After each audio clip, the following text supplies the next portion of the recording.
এ সময়টা না। ছেলেরা, যুবকেরা, তরুণেরা, বাপেরা, নিজেকে ভাবতে হবে, ভাবাতে হবে, তবেই পরিবর্তন হবে। কত মহাব্বত করে আল্লাহ। আমি আপনি বিভিন্ন বন্ধুর জন্য সময় বার করি, বিভিন্ন বান্ধবীর জন্য সময় বার করি, কলেজ স্কুলে বন্ধু বান্ধবীর সঙ্গে সময় বার করে, নিজের গ্রামের নেতা নেত্রীর জন্য সময় বার করে, সবার জন্য সময় দিতে পারি। আমার আল্লাহ বলে দিল, বান্দা তোকে বাঁচিয়ে রেখেছি আমি, ঘুমিনি তুই, সকালে উঠিয়েছি ঘুম থেকে আমি, তোর রেজেকে ব্যবস্থা করে দিয়েছি আমি।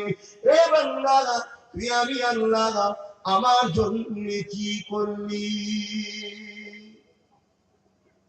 আল্লাহ কি মুখাপেক্ষী নাকি আমাদের? আমরা করলে তবে আল্লাহ চলবে, নাই চলবে না, এমন কিছু ব্যাপার আছে নাকি? নাউযুবিল্লাহ, লা হাওলা ওয়ালা কুওয়াতা ইল্লা বিল্লাহিল আলিয়্যিল আযীম। এক সেকেন্ডের জন্য কেউ যদি ধারণা করে কোন বিষয়ে যে আমি এটা করেছি এর জন্য আল্লাহর কিছু হবে, নাউযুবিল্লাহ। আল্লাহ কারো মুখাপেক্ষী নয়। আব্বাস সিদ্দিকী সারা জীবন ইবাদত করে, জিকির আজগার করে, মুরাকাবা মুসাহিদা করে, যত বড়ই ওলি হোক না কেন, এটা আমার জন্য লাভ। আমার আল্লাহর এতে লাভেরও ব্যাপার নেই, লসেরও ব্যাপার নেই। আমার আল্লাহ আল্লাহ, কারো মুখাপেক্ষী তিনি। তথাপিও আমার আপনার মানবতা বলে একটা জিনিস আছে। আমি আপনি রাস্তা দিয়ে যেতেছিলাম, একটা ট্রেন লাইন ওভারটেক করছিলাম, ক্রস করে পার হতেছিলাম, বেখেয়ালে চিন্তার মধ্যে রোড পার হতেছিলাম, একটা ট্রেন ওই দিক দিয়ে চলে আসছিল। কে একজন পথচারী মানুষ তোমার হাতটাকে ধরে টেনে নিল, নাই তুমি টেনে কাটা পড়ে যেতে, তখন তোমার দিলটা তার উপরে কেমন খুশি হয়। আমার কাশি হচ্ছে তো, এই বলছি ঠিকই, ভেতরে সাই সাই করছে।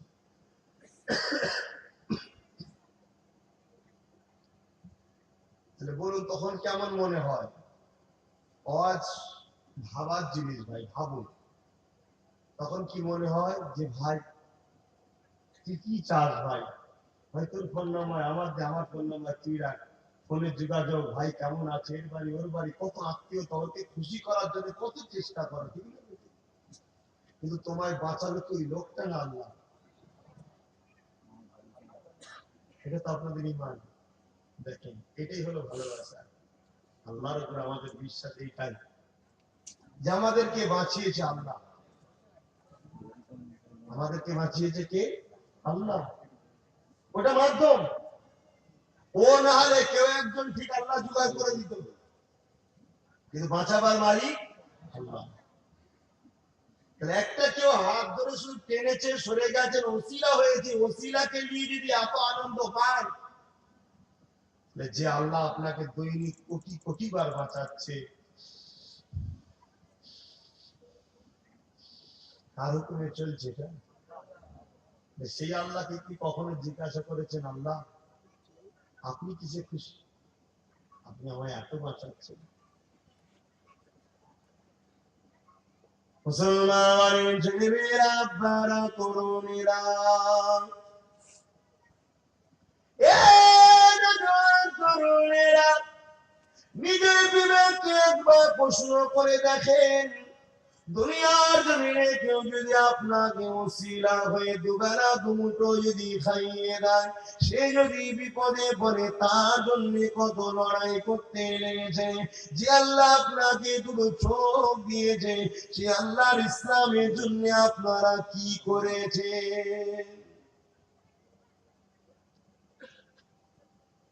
ছেলেরা, যুবকেরা, তরুণেরা, আব্বারা, এ নবী পাকের প্রেমিকেরা, আজ দুনিয়ার কোন বন্ধু যদি তোমাকে একটা গিফট দেয়, তার জন্য তাকেও ডবল ডবল গিফট দেওয়ার চিন্তা করো।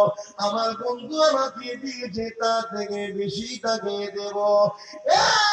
যুবকেরা, পারে তরুণেরা, আল্লাহ দুটো হাত তোমাকে আমাকে দিয়েছে, দুটো পা আল্লাহ তোমাকে আমাকে দিয়েছে। ওই আল্লাহ দ্বীনের জন্য, ইসলামের জন্য তোমরা কি দিয়েছো? ভাবো মুসলমান, ভাবো। যদি ভাবো আমার আল্লাহ কারো মুখাপেক্ষী নয় গো, তবে সিস্টেমটা আল্লাহ এটা করেছে বান্দারে। জান দিয়েছি আমি তোদেরকে, চোখ দিয়েছি আমি আল্লাহ তোদেরকে, হাত দিয়েছি আমি আল্লাহ তোদেরকে, জবানে কথা দিয়েছি আমি আল্লাহ তোদেরকে, পা দিয়েছি আমি আল্লাহ তোদেরকে, মাল দৌলত দিয়েছি আমি আল্লাহ তোদেরকে। তোদের জান মালের বিনিময়ে আমি আল্লাহ আমার কাছে আরেকটা জিনিস আছে, ওটা কি তোরা নিতে চাস? এ বান্দা, যদি নিতে চাস, তোরা যদি জান মালের বিনিময় ওটাকে নিতে হবে। তোদেরকে আমি জান দিয়েছি, ওই দানটা আমার রাস্তায় খরচ করে দে। তোদেরকে আমি মাল দিয়েছি, ওই মালটা আমার রাস্তায় খরচ করে দে। তার বিনিময়ে আমি আল্লাহ আবার তোদেরকে জান দেব, ওই জানটা কখনো খরচ করতে হবে না। আবার তার বিনিময়ে তোদেরকে মাল দেব, ওই মালটা কখনো শেষ হবে না। এমন একটা জায়গা দেবো, যে জায়গা কখনো শান্তি থাকবে না, কষ্ট থাকবে না, শুধু শান্তি আর শান্তি। এই দুটোর বিনিময়ে বান্দা বান্দি রে, আমি আল্লাহ আমার কাছে জান্নাত কিনে নে।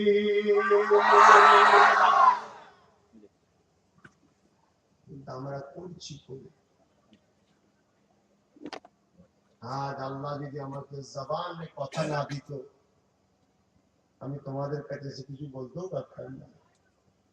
আমি আমার এই জবানে ঋণ শোধ করতে পারবো? এই জবানটা আল্লাহ কেন দিয়েছে তো জানা দরকার।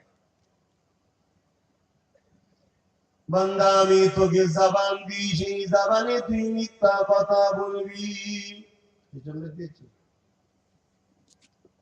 বান্দা, আমি তোকে জবান দিয়েছি, জবানে মা বাপকে গালি গালাজ করবি। বান্দা, আমি তোকে জবান দিয়েছি, এই জবানে শিরক কথার স্লোগান দিবি।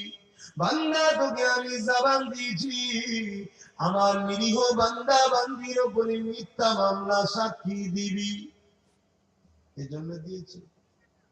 এখন তো এটাই হচ্ছে সব।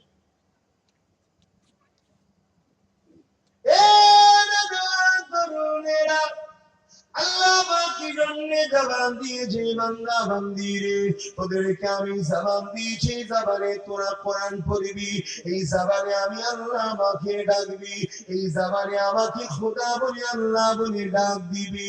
তোদের প্রয়োজনের জন্য আমার কাছে দোয়া চাইলে, এ বান্দারে, এই জবান দিয়ে তুই তোর মা বাপকে ডাকবি, এই জবান দিয়ে বান্দা তোরা স্বামী স্ত্রী একে অপরকে ডাকবি, এই জবান দিয়ে বান্দারে গরিবদের হয়ে হক কথা বলবি, এই জবান দিয়ে বান্দা তোরা আমার দিন ইসলামের হক কথা বলবি, এই জবান দিয়ে বান্দা তোরা এমন করে মসজিদ মাদ্রাসার জন্য হক কথা বলবি।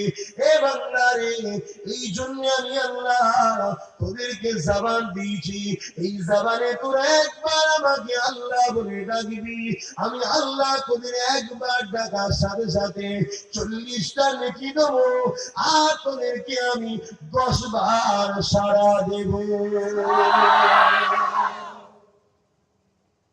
এই জন্য তো আল্লাহ জবান দিয়েছে, আমাদের দিয়েছেন মালিক খুশি করে, ভালোবেসে, ইহসান করেছে, আর আমরা ব্যবহার করছি তার বিরুদ্ধে। আজকে মুসলমানের ছেলে স্লোগান দিচ্ছে বন্দে মাতারাম, বলে না, বলে না? আচ্ছা, বন্দে মাতারাম বললে ইমান চলে যাবে, তাহলে এটা সেরে কি কথা? বন্দনা অর্থাৎ আর্চনা, আর্চনা অর্থাৎ পূজা, পূজার আরবি ইবাদত, অর্থাৎ ভারতবর্ষের বন্দনা, ভারতবর্ষের ইবাদত। ভারতবর্ষের ইবাদত হয়, ইবাদত একমাত্র আল্লাহ হয়, নবীরও ইবাদত হয় না। কিন্তু আজকে মুসলমান আল্লাহ দেয়া জবান দিয়ে আল্লাহ বিরোধী কথাবার্তা আমরা বলছি, মিথ্যা কথা বলছি, মা বাপের সঙ্গে খারাপ ব্যবহারের কথা বলছি। ছেলেরা, যুবকেরা, তরুণেরা, আল্লাহ ভালোবেসে দুটো হাত দিল। এ যুবকেরা, আপনারা, তরুণেরা, কি জন্য আল্লাহ দুটো হাত দিলেন? এটা কি কখনো ভেবে দেখেছেন? বান্দা, তোদেরকে আমি কেন হাত দিয়েছি? বান্দি, তোদেরকে আমি কেন হাত দিয়েছি? এ তরুণেরা, কখনো কি চিন্তা করেছেন আল্লাহ কেন দিয়েছে? এইগুলো হাত দিয়েছে আল্লাহ কি এই জন্যে? গরিবদের উপরে জুলুম করিবি, গরিবদের জমিকে দখল করিবি, গরিবদের উপরে অত্যাচার করিবি, এতিমের সম্পত্তি দখল করিবি, মা বাপের নামে মিথ্যা মামলা করিবি, মসজিদ মাদ্রাসার জায়গাতে বেড়া দিবি। এ বান্দা, এই জন্যে কি দুটো হাত আল্লাহ দিয়েছে? না না না, এই জন্য আল্লাহ দুটো হাত দেয়নি। আল্লাহ হাত দিয়েছে, বান্দারে হাত দিয়েছে গরিবদেরকে দান করিবি, এতিমদের পরনে কাপড় পরাবি, এতিমদের মাথাতে হাত বুলিয়ে দিবি। আল্লাহ নবী জানিয়ে দিলেন, এতিমদের মাথায় যে হাত বুলাবে সে আমি রাসূলুল্লাহ আমার মাথায় যেন হাত বুলালো। আল্লাহ হাত দিয়েছে, গরিবদের পাশে দাঁড়াবি, অন্যায় প্রতিবাদ করবি, আমার মসজিদের জন্য লড়াই করবি। এই হাতে মসজিদ মাদ্রাসাকে দান করবি, মসজিদ মাদ্রাসাকে বানাবি। এই হাতে কোরআন ধরবি, এই হাতে মা বাপের সেবা করবি। এই হাতে বান্দারে আমার রাসূলের রেখে যাওয়া ইসলামের ঝান্ডাকে ধরবি। এই যুবকেরা, আব্বারা, তরুণেরা, আল্লাহ দিয়ে আল্লাহ যারা বিরোধী, ইসলামের যারা বিরোধী, সেই সকল নেতাদের ঝান্ডা ধরে ঘুরে বেড়াচ্ছ, জেনে রেখে দিও এই হাত আল্লাহ দিয়েছে, এর বিচার কিন্তু আল্লাহ একদিন নেবে নেবে নেবে। তোমাকে একটা ডেট দিয়ে রেখেছে, ওই ডেটের পরে যখন তুমি কবরের জমিনে যাবে, ওই দিন আল্লাহ সব কিছুর হিসাব বলে নেবে।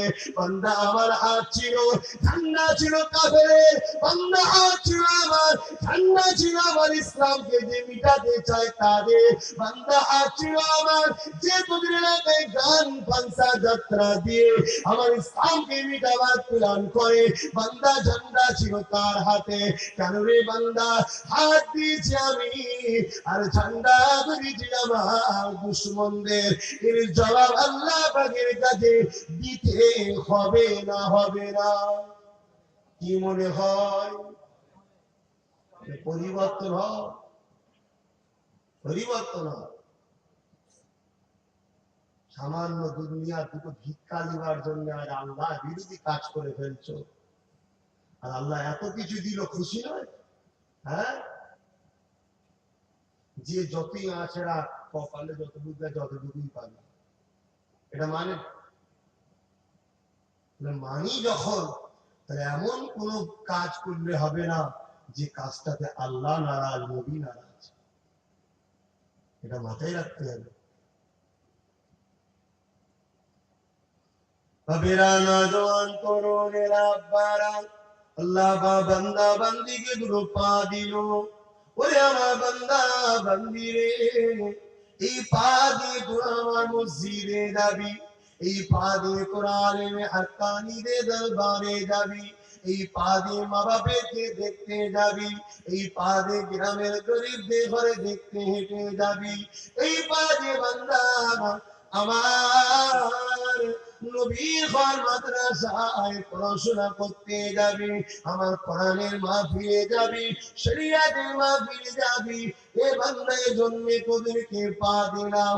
আর এই পা দিয়ে মুসলমান সমাজের বুকে তুমি আমি কি করে বেড়াচ্ছি একটু ভেবে দেখো।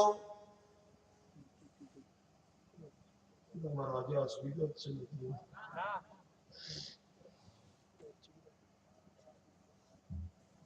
ভাবো, চোখের সামনে কত কবর দেখলে। এখানে যতজন বোঝা যে কম করে প্রত্যেকে 50-60 জন করে দেখেছো তো, আরো বেশি তো কম নেই। রোজ লোক মরছে, রোজ লোক মরছে, রোজ লোক মরছে। যে মরছিল 1 সেকেন্ড আগে তো জানে না কি মরবে। তো তোমারও জানা নেই কখন মরণ হবে, 1 সেকেন্ড পরে হয়তো তোমার মরণ হবে, তোমার জানা নেই। এই তো জীবন। আর সব জীবন পাকা আম পড়ছে তো নয়, কাঁচা আমও তো পড়ছে।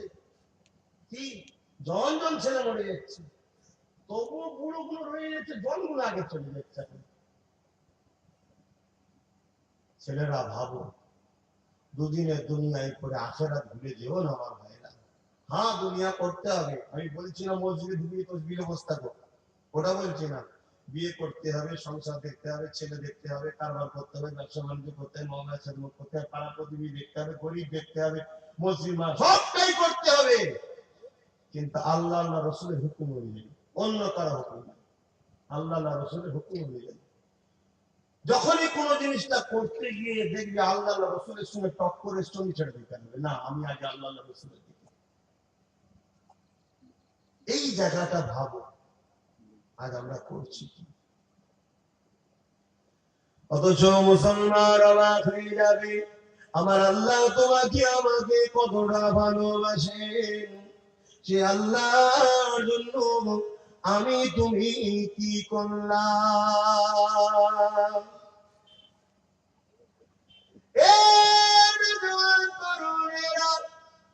আল্লাহ নবী একদিন ইশার নামাজ পড়ে সাহাবাদেরকে নিওয়াজ করতে লেগেছে। আল্লাহ নবী ওয়াজ করেন, সাহাবারা শুনতে লাগে, নবী ওয়াজ করেন, সাহাবারা শুনতে লাগে। আল্লাহ নবী ওয়াজ করতে করতে গভীর রাত এসে গেছে। হঠাৎ করে আল্লাহ নবী কানেতে একটা কান্নার আওয়াজ শুনো। আল্লাহ নবী বললেন, বাবা সাহাবারা, এই গভীর রাত্রে কে বাবা কাঁদে, কে বিপদে পড়লো বাবা, চলো তো দেখি বাবা। সাহাবারা এমন করে যেতে লাগলো, নবী পাক আগে আগে যায়, সাহাবারা পিছু পিছু যায়। এই যুবকেরা আব্বারা তরুণেরা আল্লাহ নবী একটা দরজার গোড়ায় দাঁড়িয়ে গেলেন। দাঁড়িয়ে গিয়ে নবী আবার আওয়াজ দিলেন, কে মা, কেন কাঁদেন মা, কি হয়েছে মা? কারণ এই কান্নাটা মহিলার ছিল। আল্লাহ নবীর আওয়াজ শুনে ঘরের ভেতর থেকে মহিলাটা বলেছিলেন, কে আপনি? বিয়াদবি নেবেন না, পরিচয়টা দিয়ে। আল্লাহ নবী বলেছিলেন, মারে আমি আব্দুল্লাহ দাদা এতিম মুহাম্মদ। ওই মহিলা দরজা খুলে দিয়ে বলেছে, ইয়া রাসূলুল্লাহ হাবিবাল্লাহ, আপনি যখন জিজ্ঞাসা করেছেন আমি বুঝতে পেরেছিলাম আপনি এসেছে। আপনি বলেছেন মহিলারা রাত্রিরে বিনা খোঁজ না নিয়ে দরজা খুলো না গো। আরে রিনা বলেছিলাম এ থেকে যে পর্যন্ত সব শিক্ষা আমার মদিনাওয়ালা দিয়ে গেছে। কোন জিনিসের সমস্যা নেই, সবকিছু সমাধান আমার রাসূল করে দিয়েছে। আর পৃথিবীর বুকে এই একটা ব্যক্তি জিনার জীবনী এ থেকে যে পর্যন্ত তিনার সমস্ত কাজকে লিখিত আছে, অন্য কোন ব্যক্তি সব কাজ লিখিত নেই। কারো শিক্ষা জগৎ লেখা আছে, কারো রাজনীতির জগৎ লেখা আছে, কারো ব্যবসায়ী জগৎ লেখা আছে, কারো চাকরির জীবন লেখা আছে, কিন্তু এ থেকে জেড পর্যন্ত ছোটবেলা থেকে একদম পুরো শেষ রসুল পর্দা নেওয়া পর্যন্ত সমস্ত কিছু আমার রসুলের উঠা বসা, খাওয়া দাওয়া, লেনদেন, স্বামী স্ত্রী সংসার, দুনিয়ার লোকেদের সঙ্গে সমস্ত কিছু, দেশ পরিচালনা করা আর করা, সব কিছু আমার নবীর জীবনীতে লেখা আছে। তাই আমার রসুল এই জন্য লেখা আছে, কেন আমার নবী হলেন মানুষ জাতির জন্য মডেল, ওসওয়া। লাকাদ কানা লাকুম ফি রাসূলিল্লাহি উসওয়াতুন হাসানা, মডেল। একটা মানুষ যখন চলবে, যে মডেলটাকে অনুসরণ করে, তার তো সবটা লাগবে না, এর থেকে কিছু নেবে, ওর থেকে কিছু নেবে, এটা তো হয় না। আমার রাসূলুল্লাহ তো শুধুমাত্র মডেল একজনই, তাই আমার নবীর সব কিছু জীবনী আকারে পাওয়া যায়, লেখা আছে। আল্লাহ নবী যখন জিজ্ঞাসা করলেন, মহিলাদের আওয়াজ দিয়ে দরজা খুলে দিলেন। আল্লাহ নবী জিজ্ঞাসা করেছিলেন, মা কি জন্য কাঁদেন মা, কি হয়েছে মা, এই গভীর রাত্রে কাঁদেন? ওই মহিলাটা বলেছিল, ইয়া রাসূলুল্লাহ হাবিবাল্লাহ, আমার একটা সন্তান ছিল, ওই সন্তানকে নিয়ে আমি মা থাকি, আমার স্বামী ইন্তেকাল হয়ে গেছে। ইয়া রাসূলুল্লাহ, ইয়া হাবিবাল্লাহ, কিন্তু আমার সংসারটা বড় অভাবী সংসার, এ যুবকেরা ভেবে দেখো, আল্লাহ আমাদের সংসার কিন্তু অভাব করে না গো, কারো বাড়িতে আর খাবার অভাব নাই, কিন্তু আমার রাসূলুল্লাহর পিছনেতে দুনিয়ার জমিনে একজন মানুষ দেখো, যে কিনা বলতে লেগেছে, ইয়া রাসূলুল্লাহ হাবিবাল্লাহ, আমার ঘরে কিছু খাবার নাই। এই বাচ্চা যখনই কাঁদে, প্রতিদিন আমি কি করি, চুলাতে উনুনেতে পাত্র বসিয়ে পানি দিয়ে এমন করে রান্না করার বাহানা করি, আমার বাচ্চা মনে করে মার আনছে, তাই বাচ্চাটা কাঁদতে কাঁদতে ঘুমিয়ে পড়ে।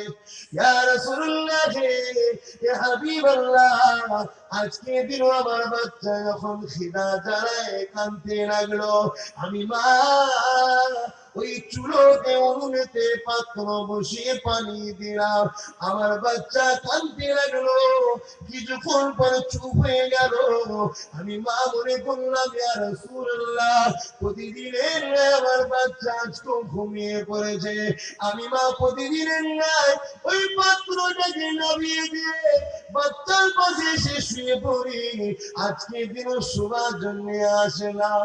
ইয়া রাসূলুল্লাহ হাবিবাল্লাহ, এই রকম খোদা জানালে আমরা দিনকে দিন ঘুমিয়ে থাকি। ইয়া রাসূলুল্লাহ, আমরা আল্লাহর উপরে খুশি, আল্লাহর উপরে রাজি, কেননা আমার সৃষ্টিকর্তা আমার জন্য যেটা করে কখনো আমার ক্ষতি করে না, অবশ্যই আমার ভালো করে। এটা হলো ঈমান। আল্লাহু আকবার, কি ঈমান তাদের, কি মহান মানুষ তারা। একটা মহিলা হয়েও দেখুন কত মহান আল্লাহকে ভালোবাসে। আর আজকে আমাদের একটু অভাব করলে অমনি ব্যাংকে থেকে লোন লিয়া সুদ হারাম, বন্ধন ব্যাংক কিছু দেখা দেখি না, বড় হতে হবে বড়। সবর করো ভাইরা, দুনিয়া জমিনটা দুদিনের।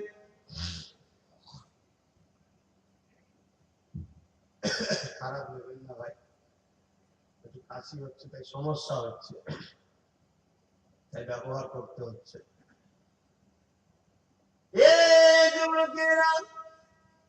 আল্লাহ নবীর দুনিয়া বাদশাহ, ওই মহিলা করুণ কথা না শুনে আর মুড়ে চোখ দিয়ে মুড়ে পানি গড়াতে লাগে, কারণ আমার ময়ান নবী, আমাদের দয়াল নবী, রাহমাতাল লিল আলামিন, তিনি তিনার উম্মতির এই কষ্টের কথা না শুনে কাঁদতে লেগে যান। ওই মহিলা কাঁদে আর বলে, ইয়া রাসূলুল্লাহ হাবিবাল্লাহ, আমি জায়গায় গিয়ে আমার বাচ্চাকে দেখতে পাই না, এদিক ওদিক খুঁজি কোনো জায়গায় বাচ্চাকে পাই না, আমি মা সন্তানেরা বেঁধে পাগলিনীর মতো কাঁদতে লেগেছে। হুজুর আপনার কাছে পৌঁছেছে, আপনি হাজির হয়ে গেছে, হুজুর বিয়াদবি নেবেন না। আল্লাহ নবী বলেছেন, মারে কেঁদো না মা, তোমার বাচ্চা খেলা করতে গিয়ে বাইরে বেরিয়ে গেছে, যাও মা পাশে ঝোপে রয়েছে। নবী আমার যেই বললেন, মহিলাটা বাইরে বেরোলেন, বাচ্চাকে দেখতে পেরে বুকে করে জড়িয়ে ধরে কাঁদে আর চুমা দেয়। আল্লাহ নবীর কদমের কাছে এসে দাঁড়িয়ে গেলেন। আল্লাহ নবী সাহাবাদেরকে লক্ষ্য করে বলে, হে বাবা সাহাবারা, হারানো ছেলে পেয়ে ওর মা কত খুশি হয়েছে, দেখো বাবা, এটা দেখে কি কিছু শিক্ষা পেলে বাবা। সাহাবারা বলতে লাগলেন, আল্লাহ আল্লাহ নবী ভালো জানে, দয়ার নবী আমার সাহাবাদিগকে নিয়ে মদিনার নববীতে এলেন।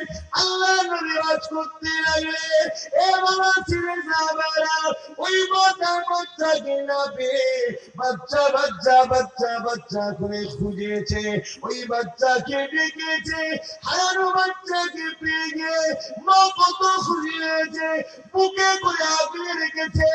আমার বাচ্চা না হারিয়ে যায়, চোখের পানি ফেলে চুমা দিয়ে আদর করে খুশিতে আনন্দে কাঁদে। এ বাবা সাহাবারা, ওই হারানো বাচ্চা পেয়ে গিয়ে ওর মা জানা খুশি হয়েছে। বান্দা বান্দি এখন তওবা করে দিয়ে আল্লাহ দিকে ফিরে আসে, ওই বান্দা গুলোকে পেয়ে আমার আল্লাহ পাক আরো খুশি হয়ে যায়। আরো জোরে বলুন সুবহানাল্লাহ।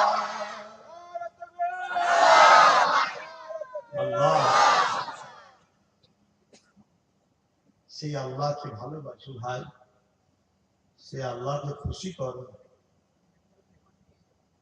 মাত্র 10টা করে মিনিট সময় লাগে। তুমি যদি কারখানায় থাকো ওখানে নামাজ পড়বে, বাড়ি থেকে মসজিদ দূর, তোমার ব্যস্ত আছো ঘরেই পড়ে নাও। সময় থাকলে একটু জামাতে পড়বে, জামাতে পড়লে 27 গুণ সওয়াব বেশি।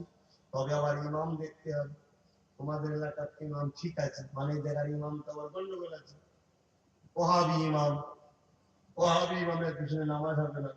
কারণ ওহাবিদের আকীদা হলো আমার রাসূল মরে গেছে। ওহাবিদের আকীদা হলো নবী আমাদের মতো একটা মানুষ। ওহাবিদের আকীদা হলো রাসূল পাশে মাটির তৈরি।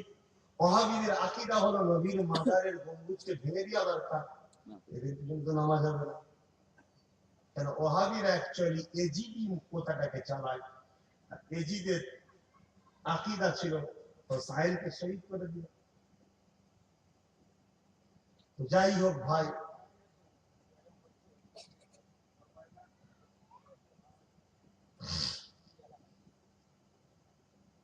এইটা এই এলাকায় কেন, যদি এখন যারা রসুলের পক্ষে আছো, সুন্নিয়াতের পক্ষে আছো, তোমরা যদি এখনো না সজাগ হও, দুদিন পরে তোমাদের ঘরে বার করে দেবে মসজিদ থেকে। কেন?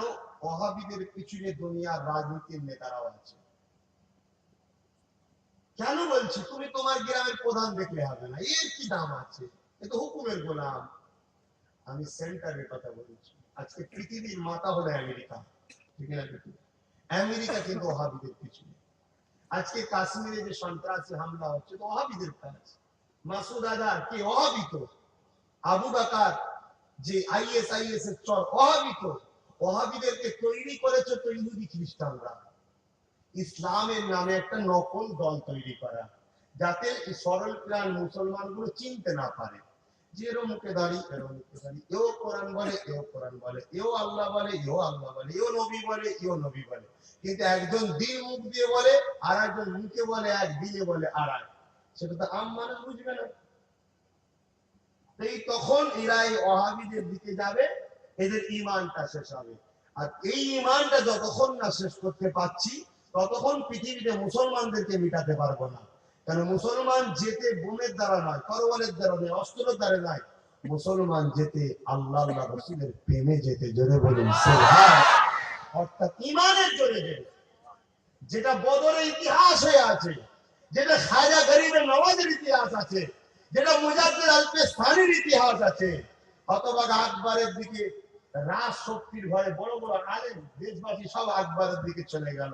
মুজাদ্দিদ আল-পেস্তানি গুটি কত লোক নিয়ে বসে আছে, কিন্তু মুজাদ্দিদ আল-পেস্তানি অন্তরে আল্লাহ আল্লাহ নবীর প্রেম আছে। আমার আল্লাহ মুজাদ্দিদ আল-পেস্তানিকে সাপোর্ট করলেন, মুজাদ্দিদ আল-পেস্তানির উপর দয়া করলেন, মুজাদ্দিদ আল-পেস্তানিকে ফতে দিলেন। জোরে বলুন সুবহান। এটা ইতিহাস তুমি আমি যতটা না জানি, ওহাবিরা ইহুদি খ্রিস্টানরা আরো বেশি জানে।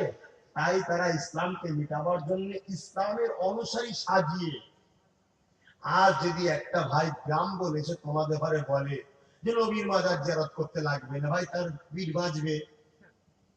এই কথা বলে না, পিঠ বাঁচবে। কিন্তু আর একজন মুখে ওই ব্রাহ্মণটাই যদি মুখে দাঁড়িয়ে রেখে মাথায় টুপি দিয়ে সুন্দর গোল জামা লেগে হাতে তসবিহ পরে এসে আসসালামু আলাইকুম ভাই একটু আসেন না, কিছু দিনের আলোচনা হবে বলে আপনাকে লিজে বসিয়ে একেবারে ভালো ভালো দুটো দোয়া দরুদ বললো, আর আস্তে আস্তে ইসলাম বিরোধী দু তিনটে আকীদার কথা শেখালো, আপনি বলবেন না এই লোক তো ঠিকই বলছে। মৌলানা সাহেব এসছে, আপনারা জানেন কি জানি না, তবে তথ্য দিচ্ছি শোনেন। পৃথিবীর বুকে সবথেকে বড় মাদ্রাসা আমরা মিশর জানি, ঠিক না বেটি? দ্বিতীয় মদিনা। কিন্তু মিশরের থেকেও মদিনার থেকেও পৃথিবীর বুকে বড় মাদ্রাসা হলো ব্রিটেনের জঙ্গলের ভেতরে মাটির তলায়, যেটা খ্রিস্টানরা তৈরি করেছে। ওরা তৈরি করেছে কেন? যেখানে হাজার নয় লক্ষ লক্ষ গরিব ছেলেদের ঘরে নিয়ে যে তাদের ব্রেনকে ওয়াশ করিয়ে তাদের ঘরে মুসলিম দেশে পাঠানো হচ্ছে। তাদের কাজ হলো একটাই, মুসলমানদের সঙ্গে মিশে গিয়ে মুসলমানে দাঙ্গা লাগাবে, মুসলমানের ডিভাইড তৈরি করবে, আর আকীদার দিক দিয়ে শুধু মুহাম্মদ রাসূলের এবং ওলি আউলিয়াদের প্রেমিক থেকে সরাবে, অর্থাৎ সুন্নি আকীদা থেকে সরাবে। আজকে আপনারা জানেন কি জানি না, তবে এটা সবাই জানেন যে আজকে চাইনা চোটে অরিজিনাল ব্যান্ড হয়ে যাচ্ছে। ঠিক না বেটি? কারণ চাইনায় ফ্যাসিলিটি অনেক আছে। 2000-এর মোবাইল, আওয়াজ হলে 1 কিলোমিটার দূরে আওয়াজ যাবে, বাপরে বাপ, কারো ফোন মনে হয় বাজছে।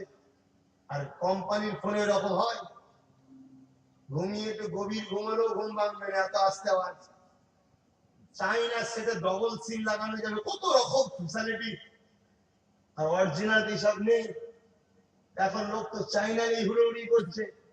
এমন ইমাম বেরিয়েছে সমাজে, 2000 টাকার মাইনেতে ইমামতিও করবে, জুম্মাও পড়াবে, বাচ্চাদেরকে সকালবেলা পড়াবে, আরো বাড়িতে যে পড়াতে বললে তাও পড়াবে, কিছু না দিলেও চলবে, শুধু খাওয়া দিলেই হবে।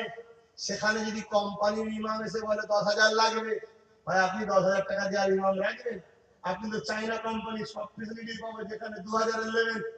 আর তার আই কার্ড করা আছে, কি বলে অ্যাকাউন্ট খোলা আছে, ওকে মাসে মাসে ইহুদিরা টাকা পাঠাচ্ছে, ও দলিনের জায়গায় জলিন পড়াচ্ছে।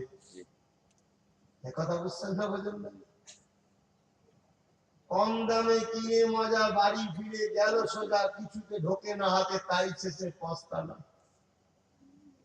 পায়ের মোজা কম দামে পেয়েছে, কিনে চলে গেছে, হাতে ঢুকাতে চাইছে। হয় এলএম শিখতে গেলে যার কাছ থেকে শিখবেন তাকে একটু দেখবেন না, সে কে? এ তো মারপিট বাবা, ছোট হচ্ছে, দুদিন পরে আরো বড় বড় হবে। দুদিন পরে বলবে মসজিদের টিভি তুলবো। আপনি জানেন মসজিদের টিভি আছে? আচ্ছা, তাহলে কি জানেন? তাই আপনার মসজিদ টিভি তুলবো, টিভি তুলে বসে ফুটবল খেলা দেখবে। আপনি না বলতে পারবেন না, পিটবে। এই জন্যই তো আহলে সুন্নাত ওয়াল জামাত কমিটি তৈরি করছি। কিন্তু আপনার গ্রামের ছেলে তো, আরে আপনি আপনার গ্রাম বাঁচাচ্ছেন, পাশের গ্রাম হয়ে যাবে, ওই গ্রাম হয়ে যাবে, ওই গ্রাম হয়ে যাবে, ওই গ্রাম হয়ে যাবে, চারদিকে হয়ে যাবে বীজখান, আপনি একা আছেন। আপনাকে এক ঘরে তো জমি পারবেন তো? একথা বুঝছেন না? বলেন না? এদের টার্গেট হলো নবী পাকের মাজার ভাঙবো। শোনেন, এদের টার্গেট নবীর মাজার ভাঙবো। অলরেডি সাহাবাদের, আম্মাদের, হুজুরদের মাজারকে ভেঙে ফেলেছে। এদের এদের টার্গেট হলো নবীর মাজার ভাঙবো। কিন্তু নবীর মাজার যদি ভাঙতে যায়, পৃথিবীতে আগুন লাগবে না লাগবে না? কিন্তু আজ যাদের আকীদা নবী মরে গেছে, এই সংখ্যাটা যদি পৃথিবীতে 60% হয়ে যায়, তখন নবীর মাজার ভাঙতে গেলে পারবে না? পারবে না? তখন আর ঝগড়া হবে? এরা এখন পরিস্থিতি ঠিক করছে, গ্রামে গ্রামে পরিস্থিতি ঠিক করছে, শুধু নবীর বিরুদ্ধে লোক তৈরি করছে। শুনছেন না? শুনেন না? এদের কাজ এখন এটা। তবে কিয়ামতের সকাল হয়ে গেলেও পারবে না, কারণ ইমানদারের সংখ্যা বেশি লাগে না। ইমানদার কম হলেও কাফেরের সংখ্যা যতই হোক, তাদেরকে জব্দ করে দেবে, কারণ ইমানদারের সাথে আল্লাহ আল্লাহ রাসূল আছে। জোরে বলুন সুবহান।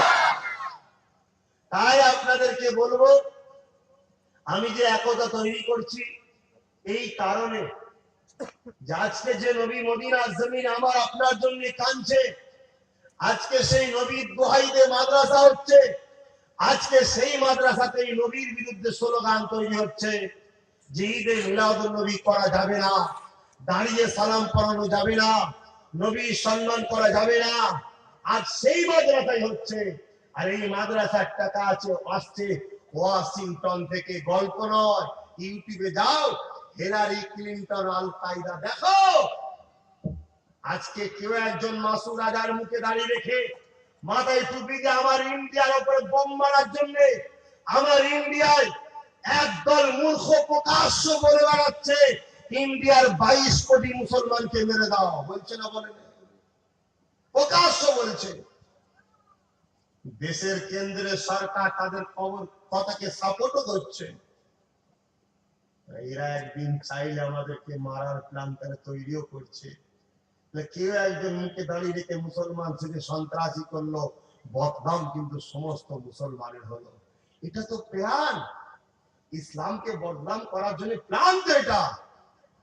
এটা যেমন একটা দিকে আছে, আর একটা দিকে এটাও বলে যায় সমাজে কিছু পীর সেজে ভণ্ড আছে, নামাজ নেই, গেঁজা খায়, মেয়েদের দিয়ে গাঁটি পায়।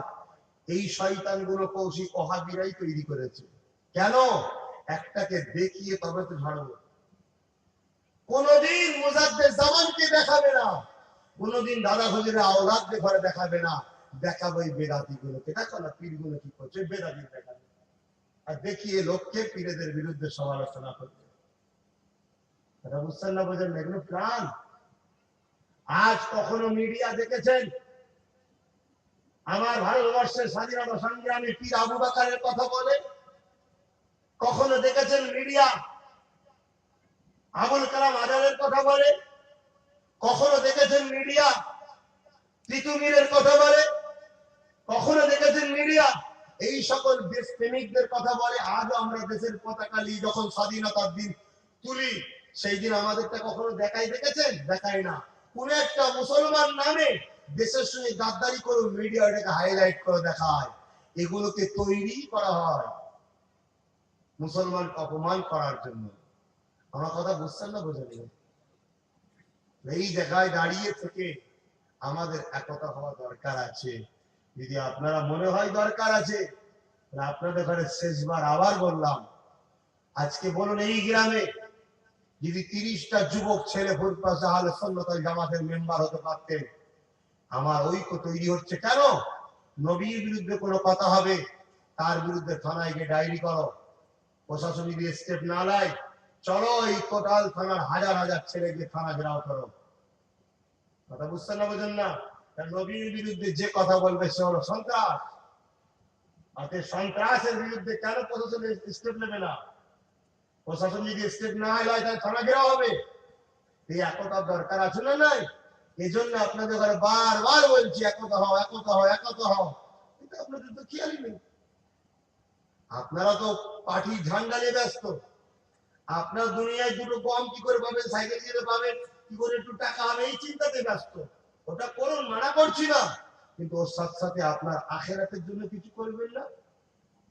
আজকে চুচুড়ায় যে মসজিদে তালা মারা ছিল, আজ হাজার হাজার লোক যে আন্দোলন করে মসজিদে তালা খুললাম, যদি না এই আন্দোলনটা হতো মসজিদে তালা মারা থাকতো, আল্লাহর গজব কি আমাদের উপর হতো না? আজকে তালাটা খুললাম, যারা গিয়েছিল কিয়ামত দিন তো আমরা বলতে পারবো, আল্লাহ তোমার ঘরের ইজ্জত বাঁচানোর জন্য আমরা জানকে লাগিয়েছিলাম, আজকে আমাদেরকে বেউজুদি করুনি, আল্লাহ আজকে আমাদেরকে জান্নাত দাও। এতটুকু তো আশা করতে পারি। আজকে সেই চুচুড়াতে 202 বছরের মাদ্রাসা ভেঙে প্রমোটিং করার প্ল্যান চলছে। এই জায়গায় দাঁড়িয়ে থেকে আমাদের মাদ্রাসার জন্য তো লড়াই করতে হবে নাকি? হ্যাঁ, এই জায়গায় আজ ইসলামকে মিটাবার জন্য বহু চক্রান্ত চলছে। আপনাদের কাছে শেষবার বলে গেলাম, আপনারা মনে করেন যে আমাদের আখেরাতে আল্লাহ ধরবে ইসলামের জন্য যদি কিছু না করি, যে যেমন মানুষ তাকে সেই স্টাইলে করুন। আপনি আলেম নয়, কিন্তু আলেমের তো বডিগার্ড হতে পারেন, আলেমের তো সাথী হতে পারেন, আলেমের কথাটাকে তো সাপোর্ট করতে পারেন যে আপনার কথা তো আমার একমত। এই জায়গায় আপনাদের উচিত, যদি মনে করেন তাহলে সামনে সালে সাহেবে যাচ্ছে, আপনারা 2 copy photo voter card xerox সাথে করে নিয়ে যে জমা দেবেন। এই সংগঠনের মেম্বার হতে গেলে 10টা টাকা ফর্মের জন্য, 40টা টাকা একটা কার্ডের জন্য। তবে কার্ডটা কিন্তু এখন দেওয়া হবে না।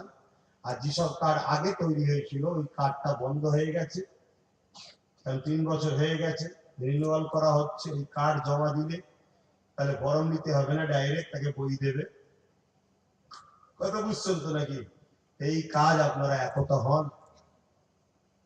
যদি মনে হয় আসুন, আর না মনে হয় আপনি আপনার রাস্তায় চলুন। এমন একটা দিন আসছে জানের সাথে সাথে এবারে ইমানও যাবে। আপনি জানেন চীনেতে যারা মুসলমান তাদের উপরে কি অত্যাচার হচ্ছে? আপনি জানেন এই মায়ানমারে মুসলমানদের কি অত্যাচার হলো? বর্মাতে আজকে, সিরিয়াতে কি অত্যাচার হচ্ছে, আজকে ইউপিতে মুসলমানদের কি অত্যাচার হচ্ছে, আজকে আসামে কি অত্যাচার হচ্ছে, কালকে তোমার বাংলায় হবে না ভাবছো কেন? ওরাও তো জানতো না আমাদের উপর অত্যাচার হবে, ওরাও তো ভাবতো আমরা এত আছি। কিন্তু অত্যাচার একতা না হওয়ার জন্য আজ কিন্তু তারা বিপদে পড়েছে। যদি আপনাদের মনে হয় আগিয়ে এসো, আর নাই যেমন আছেন থাকুন, এটা আমার কিছু অসুবিধা নেই। এখন আমি বিদায় নেবো, তার আগে একটু সালাম দেবো। ইয়া নবী সালাম।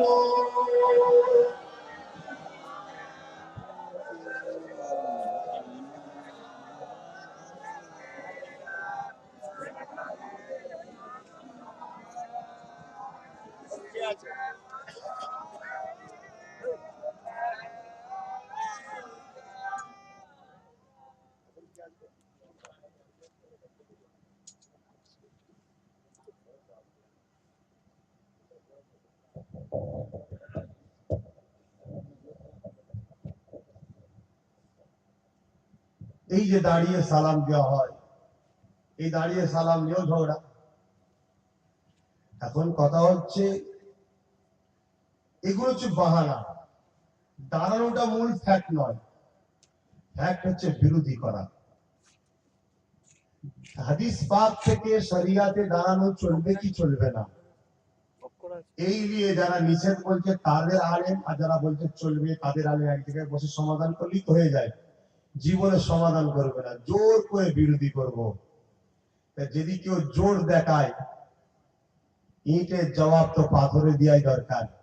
সেই জবাবটা দিবার জন্য একতা যদি না হন, আপনাদের বাঁচতে হবে। আর যদি দাঁড়িয়ে সালাম দেওয়াটা বিরোধী করেন, ইমান চলে যাবে। কারণ দাঁড়িয়ে সালাম দেওয়া হলো সুন্নাতে সাহাবা। সাহাবারা নবী পাককে দাঁড়িয়ে দাঁড়িয়ে সালাম দিয়েছেন। মিসকা শরীফ বাবুল আদব, কিতাবুল কিয়াম, অর্থাৎ আদবের স্টাইলটাই হচ্ছে দাঁড়ানো। হাদিস পাক বলছে, জোরে বলুন সুবহানাল্লাহ। আজ সমাজে কিছু ওয়াহাবি বাতিল ফেরকা আছে, যারা বিভিন্ন জায়গায় বিভিন্ন নামে চলে। কোন জায়গায় সালাফি নামে, কোন জায়গায় আহলে হাদিস নামে, কোন জায়গায় ছয় সুন্নাত তাবলীগ জামাত নামে, কোন জায়গায় জামাত ইসলাম নামে, কোন জায়গায় বেদাতি পীর সুরাতে, বিভিন্ন জায়গায় বিভিন্ন নামে এরা মূলত টার্গেট হলো মুসলমানদের ঘরে ইমানটা কেড়ে দাও, মোস্তফা আরবির সঙ্গে এদের যে প্রেম আছে প্রেম থেকে সরিয়ে দাও, যে কোনো বাহানায়। এরা বেঈমান হয়ে যাবে। আর এরা যখন বেঈমান হবে, গায়ের ইসলামরা এদের উপর যখন অত্যাচার করবে, এদেরকে আল্লাহ সাহায্য করবে না, এরা জিততেও পারবে না। কথা বুঝছেন তো? এই জায়গায় দাঁড়িয়ে থেকে যদি মনে হয় ইমান বাঁচাতে চাই, ইজ্জতের সাথে বাঁচতে চাই, তাহলে হুরফুরা শরীফ আহলে সুন্নাত ওয়াল জামাতের পাশে আসুন। অবশ্যই আহলে সুন্নাত ওয়াল জামাত আপনার পাশে থাকবে। আর না আপনি আপনার রাস্তায় চলুন, আহলে সুন্নাত ওয়াল জামাত আহলে সুন্নাত ওয়াল জামাতের রাস্তায় চলবে। ইয়া নবী সালাম, ইয়া রাসূল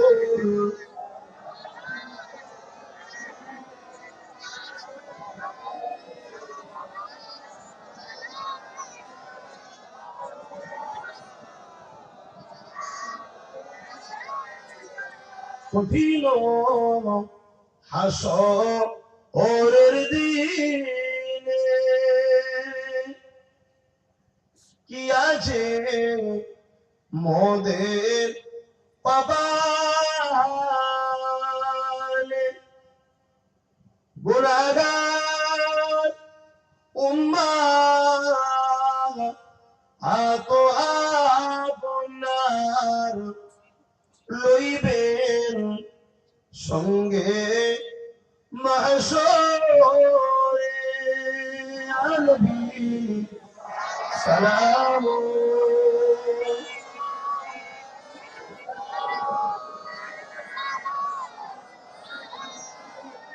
ইয়া হাবিব সালাম।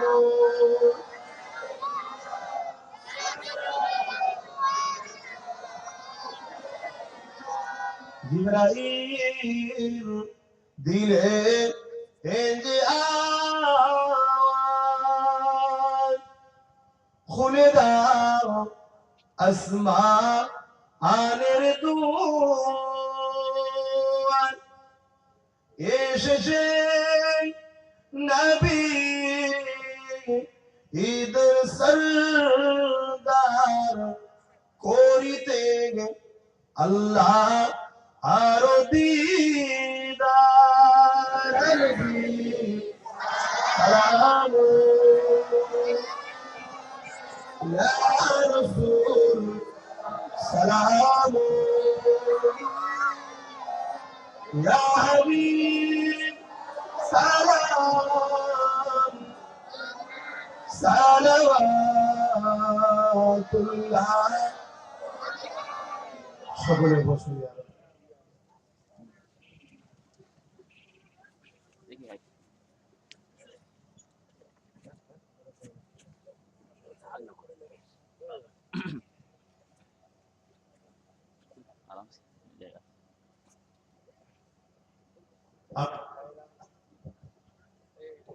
আমি সংক্ষেপ করছি, একটু দোয়া করব। তো দোয়া করার আগে আর একটা কথা ভুলে যাই, শুধু রেখে দেন, বাংলার মানুষ, এই বাংলায় কোন নবী রসুল পয়গম্বর আসেনি। ইতিহাস গাওয়া দিচ্ছে ইপার বাংলা ওপার বাংলা, এই বিশাল এলাকায় কোন নবী রসুল পয়গম্বর আসেনি। অর্থাৎ 1,মতান্তর 2,24,000 নবী রসুল এসেছিলেন, কিন্তু বাংলায় কেউ আসেনি। রুহানি হারে খবেতে আল্লাহর মাহবুব বান্দার সঙ্গে দিদার হয়েছে, ওটার কথা বলছি। দিন প্রচারের জন্য বাংলার বুকে কোন নবী রসুল আসেনি। বাংলার মানুষ ধন্য হয়েছে আওলাদ রসুল সৈয়দ আল্লামা আবু বকর সিদ্দিক আল কুরাইশি মুজাদ্দিদ জামানের ওসিলায়। জোরে বলুন সুবহান। আল্লাহ নবী নিজে বলেছেন নবী আসবে না, এবারে দিনের দাওয়াত দেবে মুজাদ্দিদরা। সেই জায়গায় দাদা হুজুর রাহমাতুল্লাহ আলাইহি জামানার মুজাদ্দিদ তিনাকে ধরে রাখবে। এতটুকু জেনে রাখবেন, ইতিহাসের সাক্ষী দিচ্ছে ইসলামের সবচেয়ে বড় ক্ষতি করেছে মুনাফিক মুসলমান। ইসলামের বলতে ইসলামের অনুসারীদের, ইসলামের থেকেও ক্ষতি করতে পারবে না। ইসলামের অনুসারীদের যুগে যুগে ক্ষতি করেছে মুনাফিক মুসলমান। আর মুনাফিককে চেনা বড় মুশকিল। হযরত আলী হুজুরকে শহীদ করেছে, হুজুরের সাথে নামাজ পড়েছে যে, সে শহীদ করেছে। হযরত উসমান গনিকে শহীদ করেছে, হুজুরের সাথে যে নামাজ পড়েছে সে করেছে। আবার উসমান গনিকে শহীদ করে মদিনার নবাবিতে ইমামতি করেছে, কিন্তু সাহাবারা নবাবির মদিনাতে নামাজ ততদিন পড়েনি যতদিন উসমানের কাতিল নামাজ পড়াতো। শুনছেন ভাই?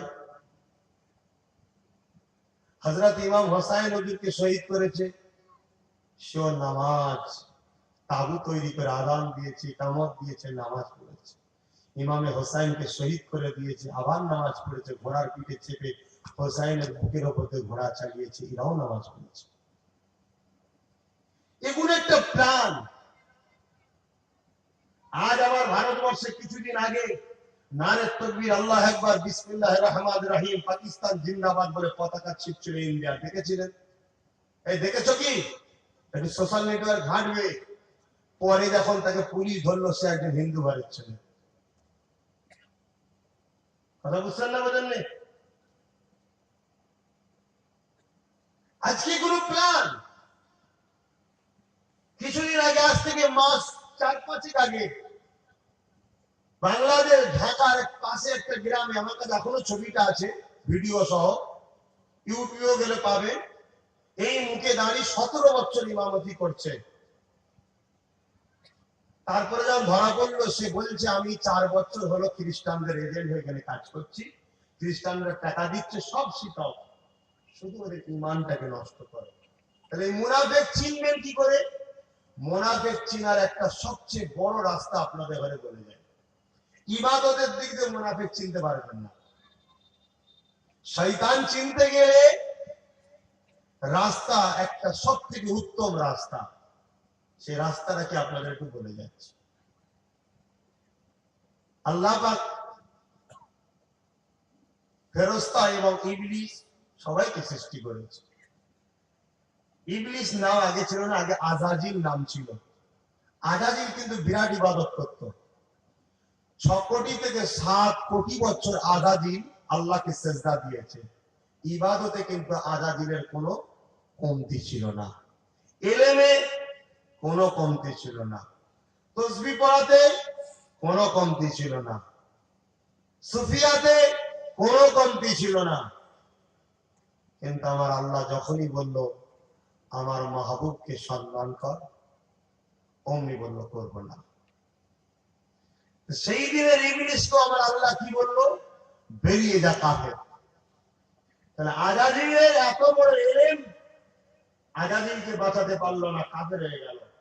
আজাজিলের এত আমল, আজাজিলকে বাঁচাতে পারলো না, কাফের হয়ে গেল। বাঁচতে গেলে আমল তো অবশ্যই দরকার, কিন্তু আমল কাউকে বাঁচাতে পারবে না, ইলম কাউকে বাঁচাতে পারবে না। বাঁচাতে যদি পারে প্রেম পারবে। জোরে বলুন সুবহানাল্লাহ।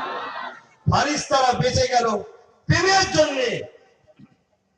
যখনই প্রেম ফারিস্তাদের ঘরে ঝুঁকিয়ে দিল, কেন আমার আল্লাহর হুকুম বাস। আর দ্বিতীয় নম্বর অনেক ইতিহাস আছে, ওই বাস আদম নবী দিকে আমি আর বলছি না ভাই, সময় শেষের দিকে আমি যেটা বলছিলাম। চিনবেন কি করে? আদবেই চিনা যাবে। আজকেও সমাজে দেখবেন কিছু আজাজিলের চালা আছে ইবলিসের।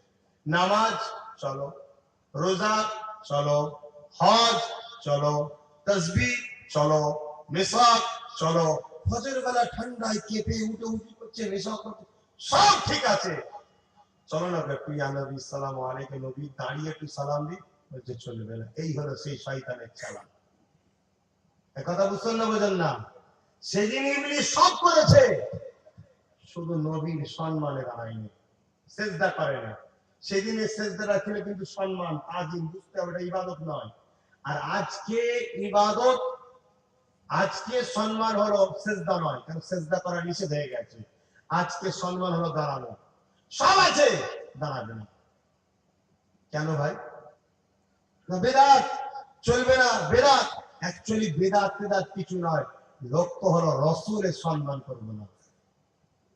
এই জায়গাটায় আমাদেরকে চিনতে হবে। আমল দিয়ে কাউকে বোঝা যাবে না, প্রেম দ্বারা বোঝা যাবে যে কতটা মহব্বত করে। এত ইসলামের দরদ দেখাচ্ছ, ঈদে মিলাদুন নবী করো না কেন?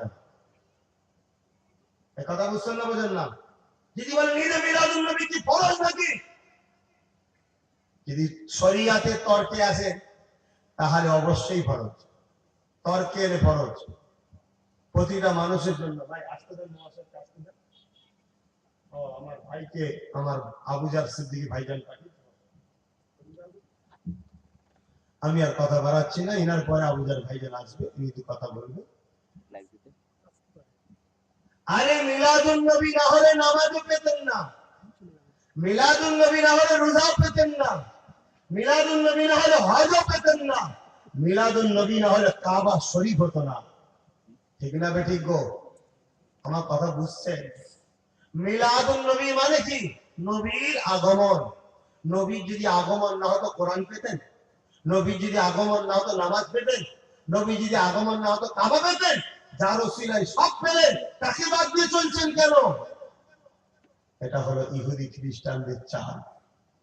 আমি বেশি কিছু কথা নয়, এতটুকু বলে যাই, ইসলামের সবচেয়ে বড় ক্ষতিকারক হলো মুনাফিক মুসলমান। অর্থাৎ আমাদের মধ্যেই থাকে, দাড়ি টুপি সবই আছে মুসলমান দেখতে, আমাদের সরল প্রেম সাধারণ ছেলেগুলোকে বোকা বানিয়ে নবীর প্রেম থেকে, আল্লাহ ওয়ালাদের থেকে এদেরকে সরাবার একটা প্ল্যান। তো যাক, আমার পরের